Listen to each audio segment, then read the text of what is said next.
मंत्री गोरे साहेब आणि नव्याने आलेले कलेक्टर या दोघांना आपण निवेदन दिलं. 15 ते 20 मिनिटं आपण चर्चा केली.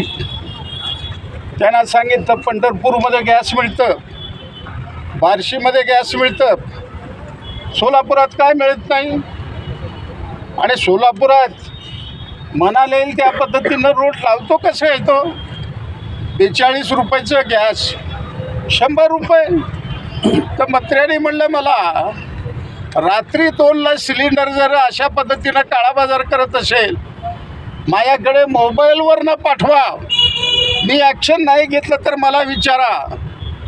त्यांनी सोलापुरामध्ये जे 10 LPG पंप बंद पडलेले आहेत याच्याबद्दल शुक्रवारपर्यंत त्यांनी सोलापुरामध्ये आपल्या समवेत बैठक घेण्याचं मान्य केलेलं आहे. शुक्रवारपर्यंत आपण मुदत दिलेली आहे. शुक्रवारी जर नाही झालं सोमवारी सगळ्या रिक्षावाल्याला घेऊन आंबेडकर पुतळ्यापासून निघू सोमवारी आणि निकाल लागेपर्यंत कलेक्टरजवळ जाऊन बसू आपण.